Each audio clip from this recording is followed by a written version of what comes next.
Satanás, tú no tienes dominio sobre mí, tampoco la enfermedad tiene dominio sobre mí, ni la pobreza tienen dominio sobre de mí, porque ahora soy un hijo de Dios, nacido de nuevo, yo no vivo bajo.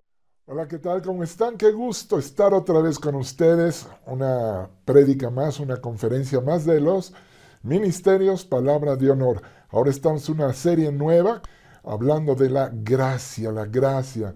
En la sesión pasada empezamos a ver lo importante que es el amor, porque el amor lo es todo. Dios es amor y el amor, de hecho, al final de la serie miraremos cómo la mejor definición de la gracia, espero que ustedes lo puedan entender entonces, será tener la certeza del amor de Dios. Pero bueno, comencemos hoy con la cita de Juan 1.17, Evangelio de San Juan 1.17, pues la ley por medio de Moisés fue dada, pero la gracia y la verdad vinieron por medio de Jesucristo. Así que aquí tenemos que la ley fue dada, es algo entregado, es algo que fue dado y es más o menos algo impersonal porque puede ser desde lejos, ¿sí? Puede venir un siervo como era Moisés y viene y él nos da la ley. Pero dice el Señor en su palabra, la Biblia, la gracia y la verdad vinieron, se hicieron presentes a través del Hijo, a través de nuestro Señor Jesucristo. Así que la ley nos habla de forma impersonal sobre lo que el hombre debe de ser, pero la gracia nos revela de forma personal quién es Dios. Sí, así empezamos desde entrada a ver una diferencia grande entre lo que es la ley y lo que es la gracia. En el primer milagro que Moisés hizo, él convierte el agua del río en sangre y eso resulta en muerte. Y en el primer milagro de gracia que Jesús hace, tenemos registrado en la Biblia, él convierte el agua en vino y eso resulta en vida, en celebración. Así que bajo la ley, Dios demanda rectitud a hombres pecadores como tú y como yo. Éramos antes hombres en bancarrota, ¿sí? Demanda rectitud, pero bajo la gracia, hoy Dios nos da la justicia, a ti y a mí, que somos sus hijos, como un regalo. Aquí la pregunta importante es, ¿bajo cuál te gustaría estar? ¿Bajo cuál quieres tú vivir, predicar, enseñar? ¿Bajo cuál quieres tú andar en esta vida? Yo, desde luego que tú sabes la respuesta, bajo la gracia. Después de 2000 años, sí que han pasado desde la muerte de Jesucristo, estamos tan confundidos, seguimos mezclando la ley con la gracia. Tenemos algo de ley y algo de gracia. Pero ya es tiempo que nos comencemos ya a ubicar en este evangelio de la gracia, el evangelio de nuestro Señor Jesucristo, y tengamos una idea correcta de lo que es vivir bajo la gracia. Yo nada más te recuerdo que una de las despedidas que más me gusta en las cartas de Corintios es la que dice que el amor del Padre, la gracia de nuestro Señor Jesucristo y la comunión del Espíritu Santo estén con todos ustedes. Ajá. Así que Jesús nos dijo, respecto a lo que estaba hablando, de que tenemos algo de gracia y algo de ley, que no puedes mezclar el vino nuevo, que es la gracia, en odres viejos, que sería la ley, porque el vino nuevo se fermentará y se pierden ambos. Bajo la ley de Dios, dijo que de ningún modo, él dijo, tendré por inocente al culpable, visitaré la maldad hasta la tercera y cuarta generación. Qué tremendo, ¿no? Qué terrible realmente es el peso de la ley. Pero bajo la gracia Dios dice, porque seré misericordioso a sus injusticias y nunca más me acordaré de sus pecados. ¡Wow! Aquí es obvio que hay un cambio y este cambio es precisamente debido a ese regalo de amor que es Cristo Jesús, nuestro Señor y Salvador. Sin embargo, seguimos predicando la ley, aunque aún predicamos que si obedeces a Dios, entonces Dios te bendecirá. Y si desobedeces a Dios, entonces pues Dios te va a maldecir. Esto suena muy correcto, pues sí, ¿verdad? Si tú obedeces a Dios, Dios te va a bendecir. Si lo desobedeces, pues no, Dios no te puede bendecir. Pero es algo muy peligroso. ¿Por qué es peligroso? Porque muchos de nosotros, para empezar, yo no digo tú, pero sí yo, ¿sí? Todavía no lo tengo todo en orden. ¿Esto qué quiere decir? Que todavía peco. Sigo pecando, sigo cayendo de repente, ¿verdad? Aunque no estoy de acuerdo con eso, ya esto lo hemos visto, y si no, te recomiendo que tomes el curso de identidad, que ahora ahí está gratuito, ahí en nuestros servidores de palabra de honor. Pero la cosa es que sí, en verdad seguimos cayendo, seguimos pecando, aunque no somos pecadores. Sin embargo, somos bien, bien, bien bendecidos. Por eso es peligroso el decir, haz lo bueno para que Dios te bendiga y no hagas lo malo porque si no Dios te maldice. Suena bien, pero se me hace peligroso. ¿Por qué? Porque la gracia, la primera definición que tenemos de la gracia, que la mayoría de nosotros sabemos, es un favor no ganado, un regalo no merecido. Familia, cuando Jesús predicó el sermón del monte, él dijo, por ejemplo, ama a tus enemigos. Yo no sé tú de nuevo, ¿verdad? Pero yo a veces tengo problemas para amar a mi vecino, ¿sí? Más, ¿qué trabajo cuesta más amar a nuestros enemigos? Jesús dijo, si tu hijo te hace caer, sácalo y échalo de ti. Si tu mano te hace caer, entonces córtala. ¿Tú has visto alguna iglesia que alguien haga eso? No, ¿verdad? La iglesia parecería el pabellón de los amputados, así todos cojos, todos cortados. Pues ¿a qué se refería Jesús? Jesús trajo la ley a su perfecto estándar, mientras que los fariseos en esa época habían llevado la ley a lo que ellos podían manejar. Jesús la trae a un estándar perfecto. Jesús dijo, si ven con lujuria a una mujer, entonces ya pecaron. Si tú miras a una mujer con lujuria, si tú tienes un pensamiento malo, lujurioso, de lascivia con alguna mujer, ya pecaste. Sin embargo, los fariseos decían, a menos que tengas relaciones sexuales, entonces ya pecaste. Así que Jesús es experto para usar la ley y llevarla al extremo, para que así yo pueda ver mi necesidad de un Salvador. Y solo, amado, solo Jesús, ya lo sabemos, nos puede salvar del pecado y de la muerte. Solamente a Jesús. ¿Por qué no levantas tu mano derecha ahí o la mano izquierda, la que quieras, y le dices, Señor Jesús, gracias, gracias por no haber tenido en cuenta quién tú eres, no haberte aferrado a tu condición de ser Dios, sino que te humillaste y te hiciste obediente por mí y fuiste hasta la muerte. Tu obediencia te llevó a la muerte, a pagar todos mis pecados y salvarme. Tú eres mi Salvador. Dile, Jesús, tú eres mi Salvador. Amén. Así que Jesús no quiere ni que nos saquemos los ojos ni que nos cortemos las manos. Eso es seguro. Entonces, ¿a qué se refería Jesús? Bueno, veamos, por ejemplo, esto es bien importante, es algo que hay que detectar, ¿sí? Y esto es importante que lo entendamos ahora. Jesús predicó todavía, toda su prédica y enseñanza, todo el sermón del monte está predicado, enseñado, manifestado bajo la ley.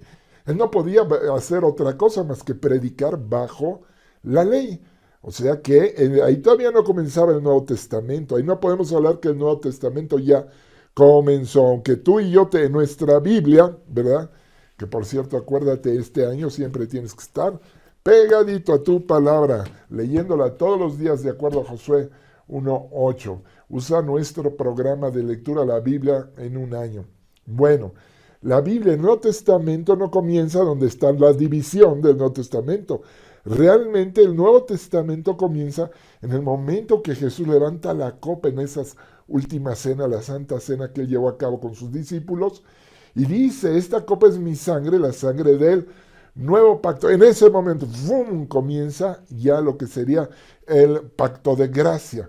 O sea que en este sermón del monte, ¿sí? Si Jesús se queda ahí en el monte, si es hasta ahí llega la enseñanza, no habría esperanza para nosotros. No habría, si Jesús se queda en la montaña. Recuerda que Jesús enseñó bajo los rudimentos de la ley, ¿ok? Pero hay una buena noticia, por eso se llama Evangelio, ¿sí? El Rey del Sermón del Monte, nuestro Señor Jesucristo, Yeshua, Dios mi Salvador, bajó de la montaña, bajó donde hay clamor, donde hay llanto y donde está una humanidad moribunda, una humanidad perdida. Y entonces cuando él baja de la montaña, de repente se encuentra con un leproso. Ahí lo puedes ver tú en el libro de Mateo, capítulo 8. Y este leproso se abre camino en silencio en medio de la multitud y llega al Señor y le dice, si quieres, puedes limpiarme. Amado, los estándares del Sermón del Monte no lo habrían limpiado. ¿Sí? Todo lo que Jesús enseñó en el Sermón del Monte no lo hubieran limpiado. ¿Sí? Así que Jesús baja del monte y Jesús, ¿qué empieza a hacer? Fíjate, cosas que no estaban en la ley o en ese momento estaban prohibidas. Lo tocó. A un leproso lo toca. Esto no se permitía hacer. Y este hombre no lo habían tocado en años. Él no había abrazado a sus hijos. No había podido estar en público, pues un leproso era alguien impuro. Tenía que ir gritando así, impuro, impuro, para que los que estuvieran cerca se alejaran. Era gente que eran parias, eran abandonados. Y Jesús, cuando este hombre le dice, si quieres, puedes, y Jesús lo toca. Si quieres, puedes limpiarme. No dudó del poder de Dios, fíjate lo que está diciendo. Dudó de su voluntad. No sabía este hombre, ¿será tu voluntad limpiarme? Yo sé que haces milagros, Señor Jesús. Yo sé que tú todo lo puedes porque eres Dios, pero ¿querrás? ¿Será tu voluntad sanarme hoy? ¿Será tu voluntad que yo tenga una buena vida? ¿Será tu voluntad que mis hijos salgan adelante? ¿Será tu voluntad que yo pueda salir adelante en mi matrimonio? ¿Será tu voluntad? Así que le dijo, si quieres, puedes. Dudaba, no la conocía. Pero nuestro Señor Jesucristo, nuestro Rey, nuestro Salvador, nuestro hermano mayor, estiró su mano, lo tocó y le dijo, si quiero, sé limpio. ¡Wow! Y ya nada más con esa historia me bendice el amor de Dios, me bendice la actitud de Cristo Jesús hacia ti, hacia a mí. Bajo la ley, ponme atención, leproso, el impuro, hubiera hecho que Jesús, al tocar a Jesús se volviera impuro. Pero bajo la gracia, entiéndelo bien, Jesús hace que el impuro sea puro. Jesús convierte esa impureza en pureza. Bajo la ley, el pecado es contagioso. Pero bajo la gracia, la rectitud y la bondad de Dios, esas son contagiosas. Se nos pega, nos llega. Eso es lo que conocemos como el nuevo nacimiento. Haber nacido de nuevo como hijos de Dios nos hizo nuevas criaturas. El viejo hombre ya no existe, está clavado en esa cruz, está muerto. Y tú y yo somos nuevas criaturas, somos los hijos de Dios. Así que no debemos tener miedo que bajo la gracia se genere libertinaje. No, porque la Biblia, fíjate, dice claramente ahí en Romanos 6:14, el pecado ya no tendrá poder sobre ustedes, pues ya no están bajo la ley, sino bajo la gracia. ¿Y esa es palabra de quién? Palabra de Dios. Está escrito en tu Biblia y en la mía. El pecado ya no tiene poder sobre de ti ni sobre de mí, porque ahora tú y yo somos hijos de Dios, nacidos de nuevo. Hemos aceptado y reconocido que Jesús es nuestro Señor y Salvador. Le hemos abierto la puerta de nuestro corazón y tú y yo nacimos de nuevo una vida de gracia, para vivir no bajo la ley, sino bajo la gracia. Volvamos a leer Romanos 6:14. El pecado ya no tendrá poder sobre ti. ¿Por qué no lo dices? El pecado ya no tiene poder sobre de mí, pues yo ya no estoy bajo la ley, sino ahora vivo bajo la gracia. ¡Wow! Amén. Qué gusto me da a mí enseñar esto y predicar esto. Ya me estoy animando yo a mí mismo aquí. Ok, sin embargo, parece que lo que hemos creído es que cuando estamos bajo la gracia, el pecado tiene dominio sobre de ti. Esto es un engaño, hemos sido engañados por el diablo. La palabra de Dios es tan clara, mano. Cuando estás bajo la gracia y no bajo la ley, el pecado no tiene dominio sobre nosotros. Sin embargo, todavía hay personas que piensan que vivir bajo la gracia es vivir bajo la influencia del pecado o algo así. No, recuerda esto, el poder del pecado se ha perdido. La palabra pecado es un sustantivo, así que podemos decir tú y yo, de la misma forma que Satanás no tiene dominio sobre mí, tampoco la enfermedad, no tiene dominio sobre mí, tampoco la pobreza, no tiene dominio sobre mí. Vamos, dilo conmigo. Satanás, tú no tienes dominio sobre mí, tampoco la enfermedad tiene dominio sobre mí, ni la pobreza tienen dominio sobre de mí, porque ahora soy un hijo de Dios, nacido de nuevo. Yo no vivo bajo la ley, sino vivo bajo la gracia de Dios, mi Padre. Amén. ¿Por qué no le das un aplauso ahí donde estás? ¿A poco no te dan ganas? Y dices, wow, qué gozo. ¿Ok? Ahora, ¿cuándo es esto así? Bueno, cuando no estás bajo la ley, sino bajo la gracia. Cuando le estás creyendo a Dios, creyendo su palabra. Recuerda bien esto. Todo es en base a lo que Dios dice en su Biblia, en su palabra. Y si es palabra de Dios, si Él lo dijo, Él lo va a hacer. Si Él lo habló, Él lo va a ejecutar. Así que esa idea de que cuando estamos bajo la gracia causará que haya libertinaje viene del infierno. Amado, no puedes estar bajo el agua y no mojarte. De la misma manera, no puedes estar en serio metido en la gracia de Dios y no ser santo. Así es esto. Bajo la gracia de Dios y no ser santo. Sin embargo, en esta mezcla extraña entre la iglesia y el mundo, ¿verdad? Que el mundo que Satanás nos ha aventado, nos ha atrapado, siempre hay los que piden que se predique, por ejemplo, más sobre arrepentimiento, pecado, o sea, quieren más de la ley. Lo mismo pasó cuando la iglesia comenzaba. Por eso es que tú ves que en las cartas históricamente Pablo le recrimina a los corintios, a los gálatas, eso estarse peleando, ese querer regresar a la ley. ¿Por qué? Porque bajo la ley debes arrepentirte antes para que Dios te bendiga. Bajo la gracia Dios te bendice primero y si recibes la bondad de Dios te llevará al arrepentimiento. Eso lo viví yo y estoy seguro que el 99% de ustedes, de hecho me atrevo a decir el 100% de ustedes, porque eso de que el arrepentimiento es un requisito para la salvación, yo no lo hallo por ningún lado.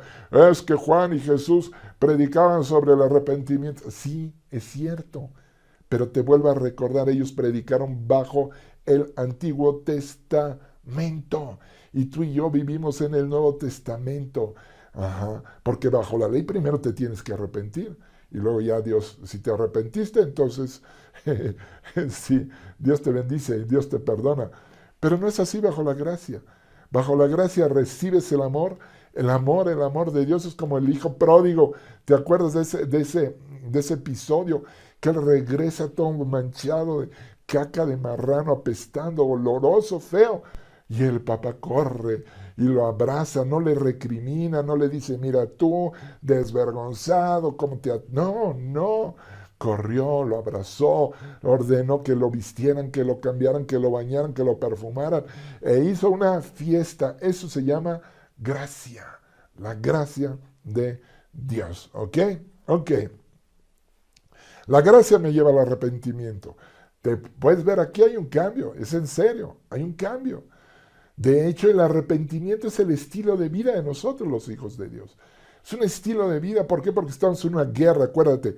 Tú y yo vivimos continuamente en guerra, pelean la buena batalla de la fe. Dios nos dejó en este mundo con un propósito de hacer historia, de cambiar este valle de lágrimas, si este valle de sombra y de muerte que es la vida en este mundo, nosotros los hijos de Dios, con la luz que tenemos, con el amor que tenemos, con todo lo que Dios nos ha hecho y dado, que es por gracia, con eso lo cambiamos.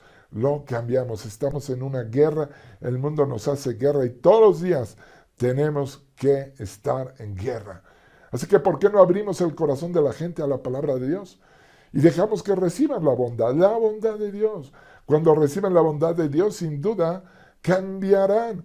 No por voluntad propia, sino por la bondad, el efecto que hace la bondad de nuestro Padre Celestial. Escucha bien lo que dice 1 Juan 3:1.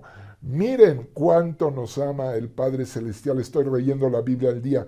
Miren cuánto nos ama el Padre Celestial que permite que seamos llamados hijos de Dios. Y lo más maravilloso es que de veras lo somos. Naturalmente, como la mayoría de la gente no conoce a Dios, no comprende por qué lo somos. Ahí está la guerra. el mundo haciéndonos guerra, pero tú y yo somos hijos del Rey, hijos de nuestro Padre, el Creador, amo, dueño y Señor del universo. Le das un aplauso ahí y le dices, gracias, Padre, yo también te amo. Sí, tú y yo le podemos amar, dice la Biblia, porque Él nos amó primero. Así que, además, fíjate, siempre que predicamos honestamente la palabra de Dios, donde sean las reuniones de cualquier congregación que se esté predicando la palabra de Dios, se va a producir arrepentimiento. La palabra de Dios es viva, es eficaz, es más cortante que toda espada de dos filos. No es necesario estar predicando del pecado y del arrepentimiento. Se produce solito. ¿Por qué? Porque la palabra griega para arrepentimiento es metanoia. Quiere decir, esto es un cambio de mentalidad. El arrepentimiento no es golpearse el pecho y decir, ay, Jesús, Jesús, perdóname, gritar. No, no puedes hacer eso y no pasar nada, no hay cambio alguno porque no has escuchado. La palabra de Dios no ha hecho eco en tu vida, pero si la palabra de Dios, las buenas noticias de que Cristo pagó en la cruz todos tus pecados, de que Cristo está en ti, si esas buenas noticias van a hacer que cambies de mentalidad, que cambies de rumbo. Cuando te enteras que los planes de Dios para tu vida son buenos planes, planes de bien y no de mal, para darte, dice el Señor, para darte un fin de esperanza, un fin lleno de victoria. ¡Wow! Pues claro que cambias, eso es arrepentimiento cuando escuchas, cuando lees la Biblia. Por eso hay que estarla leyendo, hay que estar siempre pegaditos a la palabra de Dios. Amado, Dios está levantando ministerios de justificación en estos tiempos. En el pasado, la iglesia ha tenido grandes ministerios, grandes avivamientos, pero todos se han caracterizado por predicar contra el pecado a lo mejor, y sin embargo han sido avivamientos. Es cierto, ha habido muchos. Muchísimas personas han sido salvadas en esos avivamientos. Pero ¿qué dice Dios en la Biblia? Fíjate lo que dice su palabra en 2 Corintios 3:9. Dice, porque si el ministerio de condenación fue con gloria, Dios llama a todos sus ministerios y a todos sus avivamientos. Dios, no yo, Dice, ministerios de condenación. Predicaron contra el pecado, enfatizaron el pecado, el arrepentimiento, la santidad, y Dios los llamó ministerios de condenación. Y además dice claramente que llevaron gloria, que Dios los llama gloriosos, trajeron muchas gentes muchos hijos a la gloria, mucha salvación. Sin embargo, si seguimos leyendo, ahí en 2 Corintios 3:9, la parte siguiente dice, mucho más abundará en gloria el ministerio de la justificación. El ministerio que te declara justo a ti y a mí. El ministerio de Jesucristo, porque al morir Él en esa cruz y pagar todos tus pecados pasados, presentes y futuros, ahora te declara Dios justo. No por tus obras, no por nada que hayas hecho, ni antes, ni hoy, ni mañana, sino por lo que Cristo Jesús ha hecho por ti, por amor a ti. Aleluya. Dale un aplauso, otro aplauso al Rey. Gracias, Señor. Porque además aún no hemos visto nada. Dios dice que estos ministerios de justificación serán más gloriosos, ¿sí? Si ha habido salvación, si ha habido sanidades, etcétera, al estarse predicando los ministerios de condenación, ahora será más glorioso cuando entramos y comprendemos lo que es la gracia de Dios. Y este es el tiempo. Históricamente es un tiempo, es el momento de avivarnos, de pelear la buena batalla y de sostenernos y pelear y usar la gracia de Dios como una arma, como una herramienta, como un don inmerecido que tenemos. Y pararnos ahí, ¿verdad? Así que no hemos visto nada porque dice Dios que va a ser más glorioso y Dios está levantando ministerios de justificación por todo el mundo. Hay una revolución de gracia y somos bendecidos por ser parte de ella. Amada familia, ya pasaron los ministerios de condenación y ahora es el tiempo de vivir en los ministerios de justificación. Mira, fíjate nada más, Antiguo Testamento, ve lo que es la gracia.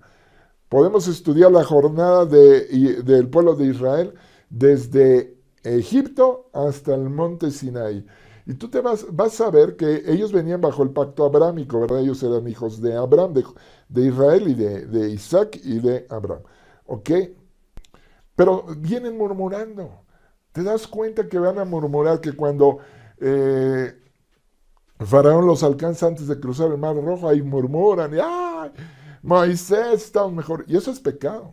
Eso es pecado. Todos aquí sabemos que murmurar y murmurar contra Dios es pecado. Y no pasó nada. Sí, Dios le ordena a Moisés, levanta la vara, órale, haz que el mar se abra, y pasan por el seco el mar. Y ya pasaron. Enseguida vienen que las aguas amargas. Y otra vez empiezan a murmurar. Y Dios no dice más que agarra ese pedazo de tronco, échalo al agua y el agua se vuelve dulce, ¿verdad? Al rato tienen hambre, no tienen que comer. Dios les da pan del cielo, murmurando, siempre murmurando. Bueno, otra vez no tienen agua. ¡Ay, ahí viene!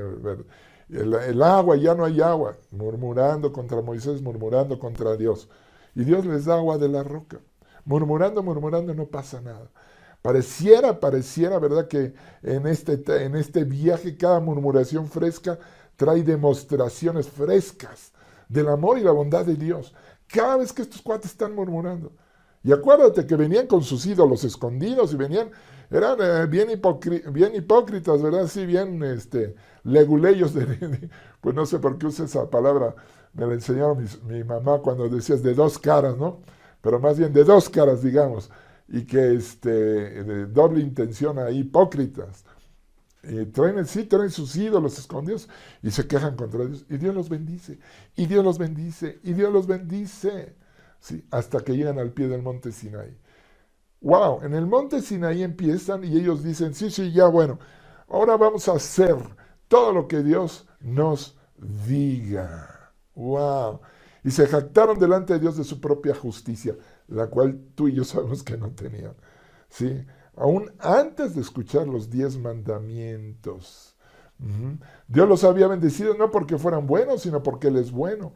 Él les abrió un camino, Él les proveyó no por su fidelidad del pueblo, sino por la fidelidad de Dios. Ellos salieron de Egipto por un pacto abrámico de gracia y de verdad. ¿Te acuerdas cómo empezamos la cita ahí en el Evangelio de Juan?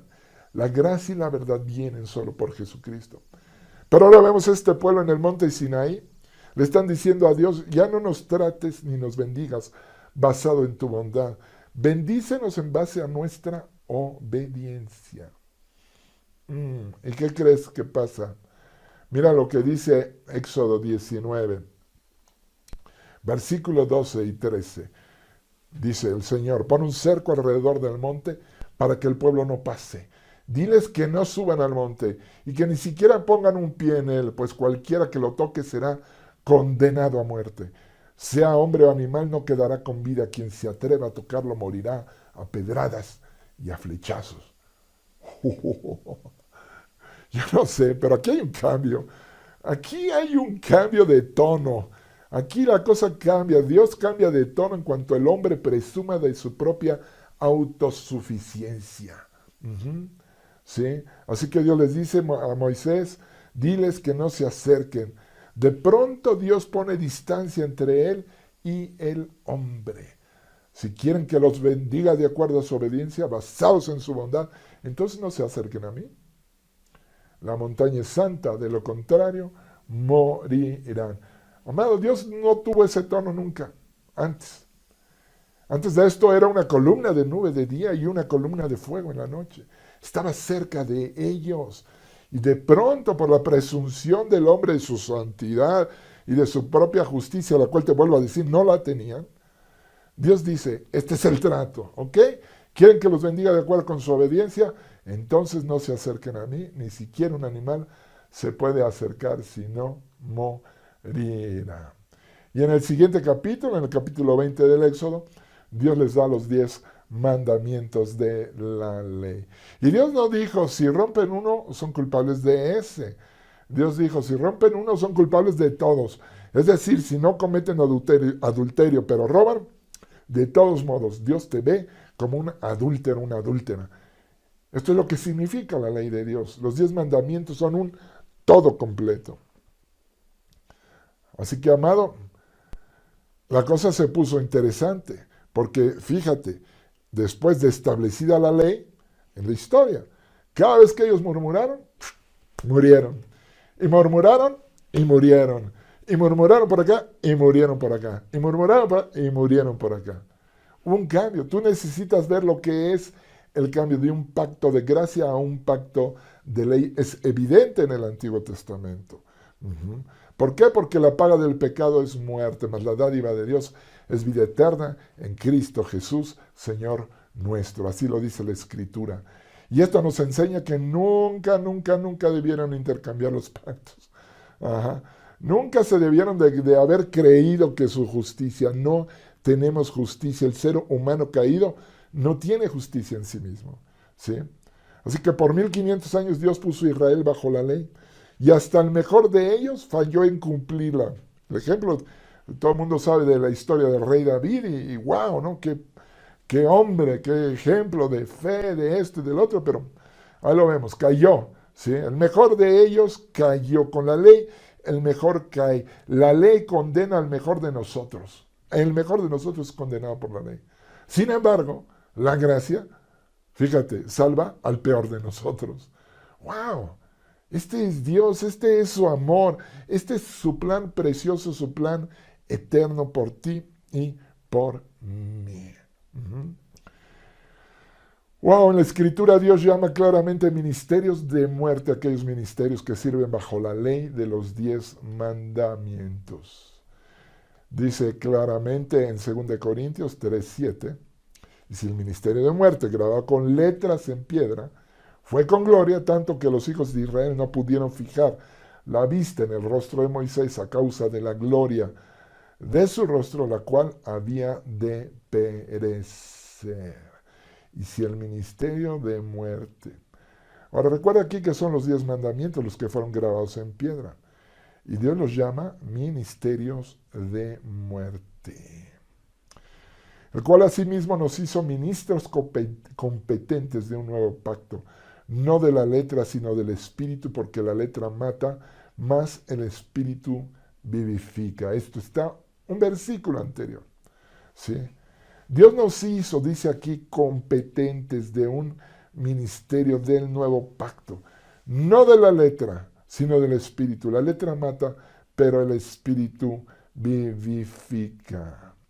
Así que tú y yo, en este nuevo pacto, somos ministros competentes, servidores, que tenemos la unción, que tenemos la competencia, que estamos capacitados.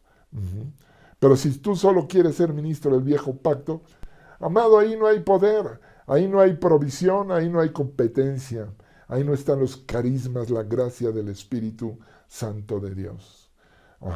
Dios solo hace competentes a los ministros del nuevo pacto en la sangre de Jesús. Y nos dice claramente que no de la letra, porque la letra mata, pero el Espíritu vivifica. En el primer Pentecostés, 50 días después de la Pascua, cuando salieron de Egipto, ¿verdad? Los israelitas, ¿sí? Dios no dio más que la ley. Ahí ellos llegaron de Egipto al monte Sinaí, ¿verdad? Después de que pintaron, ¿te acuerdas? La Pascua que pintaron con sangre y no fueron tocados por la gracia de Dios. Bueno, ahora llegan al monte Sinaí, Moisés sube, etcétera, tú conoces la historia. Y tenemos que dice la Biblia que 3000 personas murieron ahí en el monte Sinaí. En el nuevo pacto, cuando el día de Pentecostés sucedió, Dios no dio la ley, sino dio al Espíritu Santo. Tú sabes la historia, en el monte Sión. Y 3000 personas fueron salvadas. ¡Wow! Qué interesante que la Biblia tenga estas dos cifras, estos dos eventos tan parecidos. Primer Pentecostés, se da la ley y 3000 mueren. El Pentecostés en el nuevo pacto se da el Espíritu Santo y el Espíritu salva a 3000 personas. Y la Biblia dice que la letra mata, pero la gracia, el Espíritu de Dios, da vida. ¡Wow!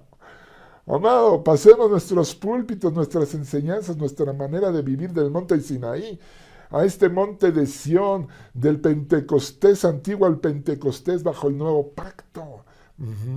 Hemos estado en la montaña equivocada. Dios movió las montañas y movió los pactos. Pero parece que aún estamos acampados en este monte, en el monte Sinaí. Y eso está muy, pero muy malo. Ahora, como lo dice la misma Biblia, ¿sí? No hay que malentender esto. La ley es santa, la ley es justa, pero no puede justificar. La ley es incrementable, la ley es como un espejo en el que te miras a ti mismo, a ti misma. Solo estás mirando la verdad, aunque no te guste lo que miras, ¿ok? O que digas, caray, me falta esto. No, tú estás mirando la verdad, nada puedes hacer, no lo puedes cambiar. No culpes al espejo, ¿verdad? No culpes al espejo. La ley solo revela quién tú eres, pero no tiene poder para limpiar tus manchas. Un espejo natural. La ley es santa, pero no te puede hacer santo. ¿Okay? Porque si la ley se doblara un poquito, ya no sería ley. Dios no te puede salvar, ni a ti ni a mí, quebrantando la ley. Así que la cuestión es esta. Si guardas la ley de Dios, Dios te bendecirá. Pues Dios está obligado a hacerlo, ¿eh? Si tú guardas toda la ley de Dios, Dios está obligado a bendecirte. Pero también, por esto mismo, ¿qué pasa si rompes una sola de los mandamientos de la ley? Caes bajo maldición. Y ni tú ni yo hemos sido salvados y hemos nacido de nuevo y ahora somos adoptados como hijos de Dios, como auténticos y legítimos hijos de Dios para vivir en maldición, sino en bendición.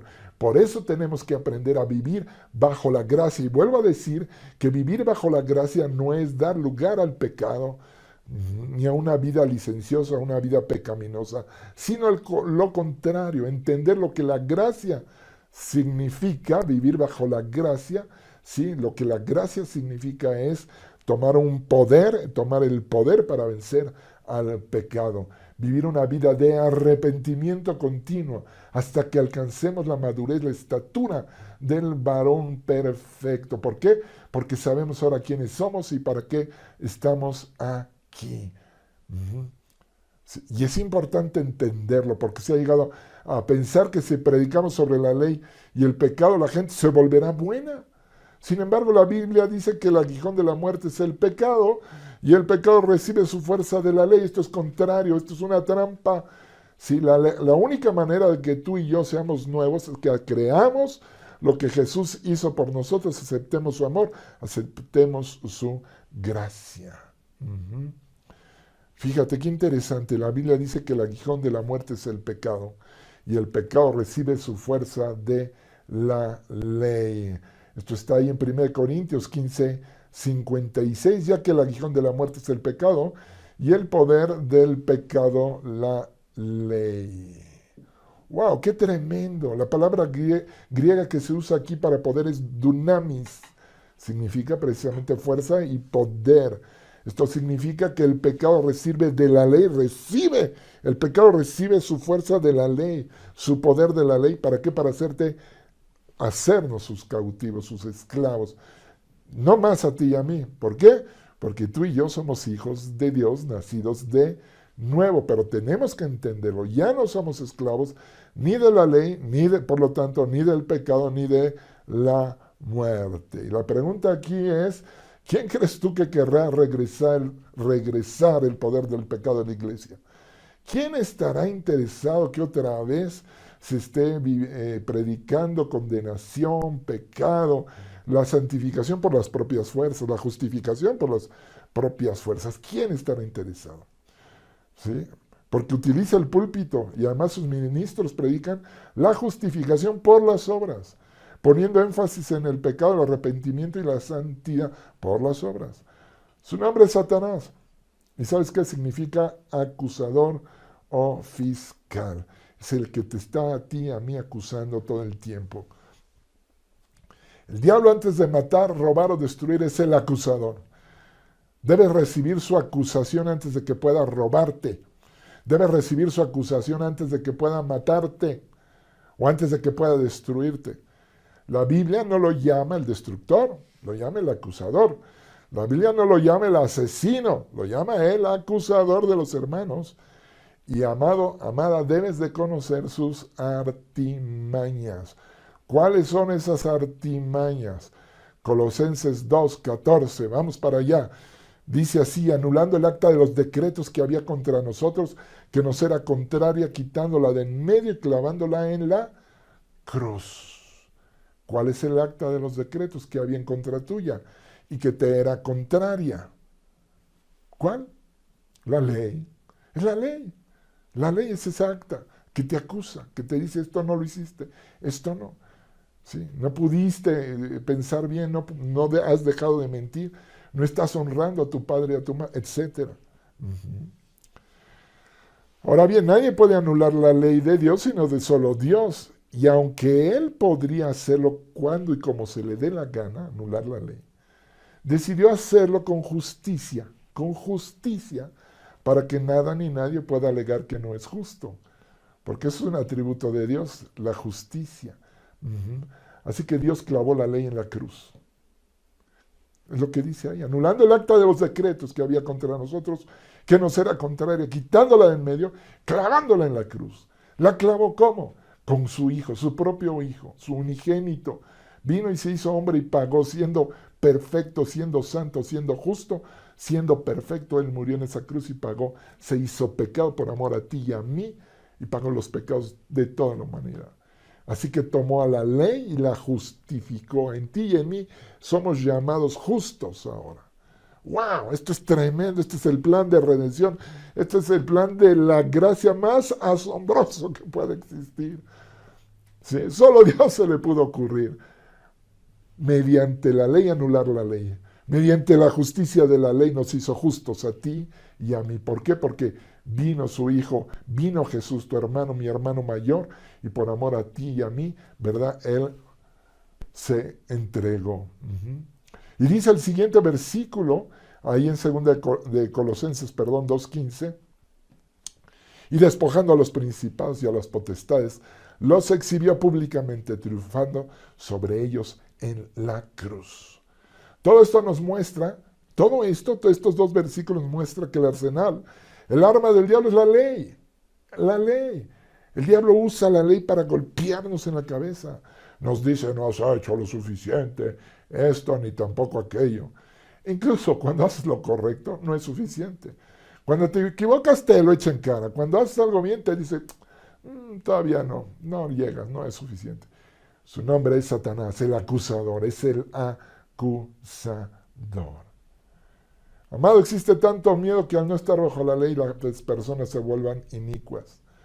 Es el miedo carnal que pone el diablo en las mentes y corazones de la gente. El diablo les dice, sin ley se vuelven inicuos. Pero vemos, por ejemplo, cómo es que Dios llamó a Abraham su amigo. Amigo, su amigo. Nada más piensa esto. ¿Sí? Que Dios diga amigo a Dios. Eres mi amigo. ¡Wow! Bueno, está más padre que te diga eres mi hijo, ¿no? Como leímos ahí en 1 Juan 3. Mi hijo amado eres tú. Bueno, en el caso de Abraham, Abraham vivió más de 400 años antes de que Dios diera los 10 mandamientos. Y era muy cercano a Dios. Él era su amigo. ¿Por qué? Porque le creyó a Dios. Porque le creyó su palabra. Le creyó. Lo que Él diga, lo que Dios dice, Dios lo va a hacer. Los demás no le creían. Andaban, te digo, murmurando y murmurando. Anduvieron ahí en el desierto hasta que llegaron al monte Sinaí. Sin embargo, Abraham le creyó. Si dijo, si voy a tener un hijo, si Dios lo dice, así será. Aunque tenga 100 años de edad y mi esposa 90. Wow. Ahí estaba un pacto de gracia. Mira, familia, millones de personas están llenos de miedo. Presidentes, tú los ves, estados completos, naciones completas, gobernadas por miedo. Mientras tanto, tú y yo somos los hijos de Dios. Y vivimos bajo un pacto de amor y de gracia. Vivimos y fuimos dejados en este mundo, ¿sí? Para hacer luz en medio de las tinieblas, para traer y llevar muchos hijos a la gloria, para entender lo que es el amor de Dios y no estarnos fijando y midiendo con la tabla de la ley, sino midiéndonos, ahora sí, con el espejo.